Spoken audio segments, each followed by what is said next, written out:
화살을 누가 차고 있습니까? 하나님이 차고 있다는 거예요. 화살을 누가 당기는 겁니까? 하나님이 당긴다는 거예요.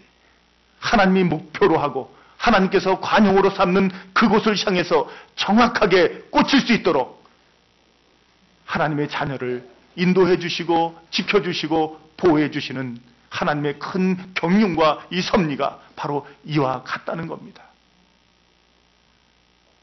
장사는 누구입니까? 바로 하나님입니다. 우리 자녀들을 누가 쥐고 있습니까? 하나님이 주관하시고 하나님의 손에 있는 겁니다. 우리가 종종 자녀들을 내 자녀라고 생각할 때가 있습니다. 우리가 생물학적으로 본다면 내 자녀는 맞습니다. 그러나 근본적으로 이것은 나의 자녀가 아니라 하나님의 자녀입니다. 하나님의 구속의 은총을 베풀어 주신 자녀, 하나님의 사랑으로 한마음 한뜻 되어 우리 인생의 삶을 살아갈 수 있도록 인도해 주시는 하나님의 자녀입니다. 예수 그리스도의 구속의 은혜를 입고 하나님의 사랑과 그 은혜 아래서 오직 하나님의 그 선하신 목적을 향해서 달려가는 이 삶을 살아가는 것이 바로 하나님의 자녀입니다. 이것을 인도하시는 분이 바로 하나님이시라는 거예요. 뿐만 아니라 하나님은 자녀들을 우리에게 상급으로 주셨다고 했습니다. 하나님은 내가 잘한 것도 없는데 자녀들을 나에게 상급으로 주셨습니다. 어떤 선생님이 어린 아이 학생 하나를 데리고 나는 너를 믿는다. 내가 잘할 줄 믿고 내가 너에게 미리 상을 줄게. 나는 너를 믿고 믿는다. 친구들과 사이좋게 잘 지내고 학교에 빠지지 말고 어려운 친구가 있으면 도와주고 함께 보살펴주면서 살아야 해. 이렇게 선생님이 이 어린 학생을 다독거립니다. 그러면서 이 아이에게 상을 주자 이 아이는 선생님이 자신을 믿는 것에 마음이 흡족한 거예요. 내가 잘한 것도 없는데 상을 주시는 이 선생님의 그 사랑이 참 귀하게 여겨지는 겁니다. 아, 내가 선생님에게 잘해야지. 선생님에게 실망을 끼쳐드리지 말아야지.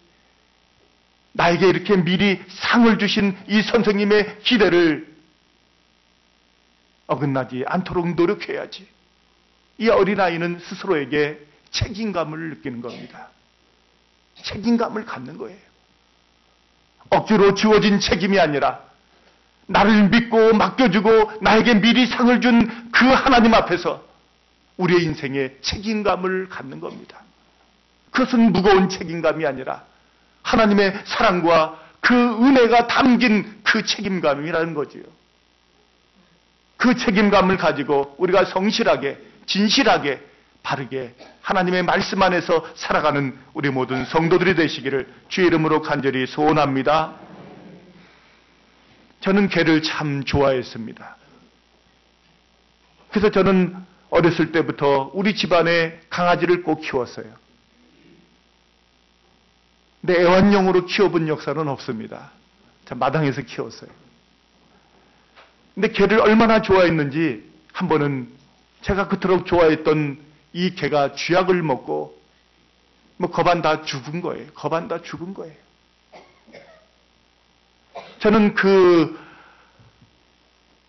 개를 부뚜막 밑에 따뜻한 이 불을 떼어주면서 같이 날밤을 샜습니다. 자고 나 보니까는 이른 아침 제가 부뚜막에 같이 개하고 있는 거예요. 그 개에게 김치국물을 먹여주면서 참 아주 아주 그냥 최선의 아주 노력을 기울였어요. 그랬더니 이 개가 온통 토를 하면서 살아난 거예요. 그런데 그 개가 도사순종입니다. 도사순종. 그리고는 이 개가 새끼를 낳는데 보통 10마리, 11마리, 12마리 나는 거예요. 그 당시에 이 개 한 마리가 10만 원이에요. 10만 원. 근데 서로 달라는 거예요. 서로 달라는 거. 나는 날짜만 계산해가지고 사람들이 오는 거예요. 그래서 저 대학 등록금을 이 강아지가 해줬어요.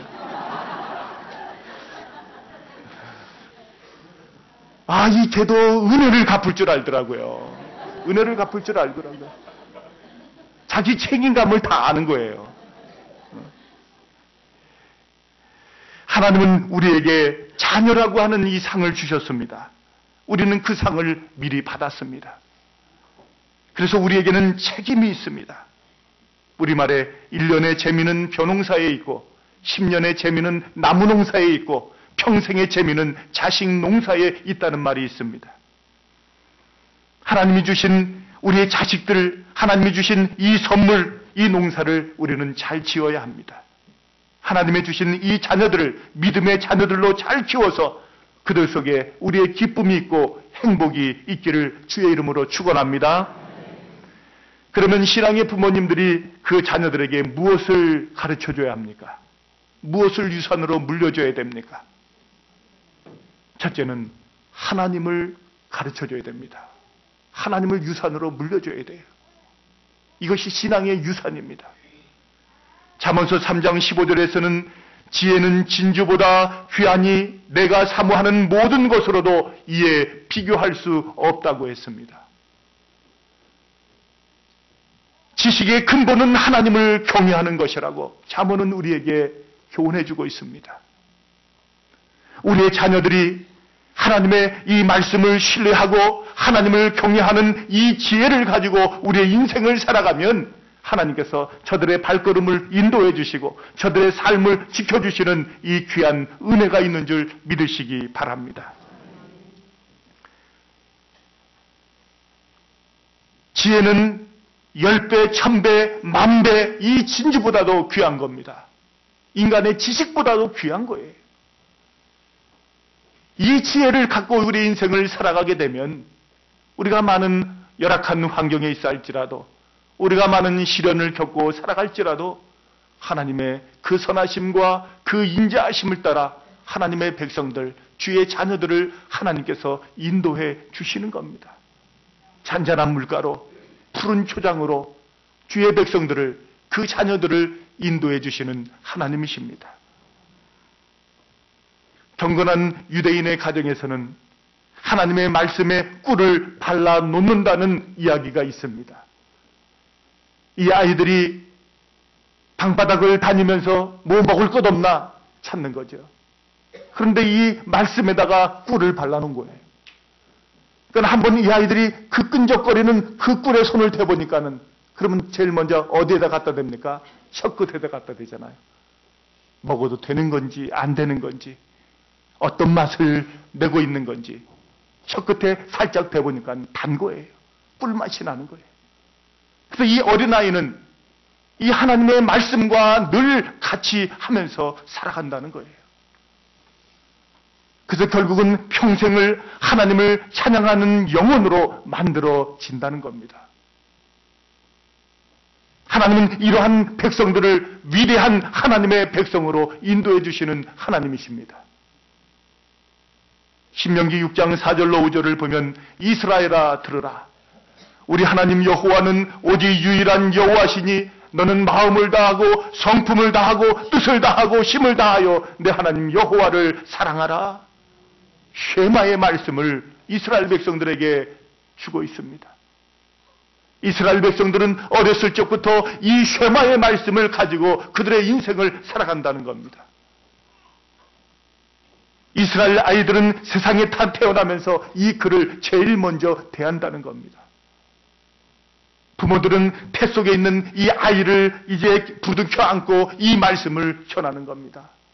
내 아들아 들으라. 우리 하나님은, 우리 여호와는 오직 유일한 여호와시니 너는 이 다음에 태어나서 몸과 마음과 뜻과 정성을 다하여 하나님 여호와를 사랑하는 아들이 되어야 된다. 자녀가 되어야 된다. 이거를 속삭여 준다는 거예요. 그러면 그 태아가 반응이 있다는 거예요. 아, 신비입니다. 하나님의 말씀을 배우고 그 말씀을 듣고 그 하나님의 지혜를 안고 살아가는 그 자녀들을 하나님께서는 세워주시고 인도해 주시고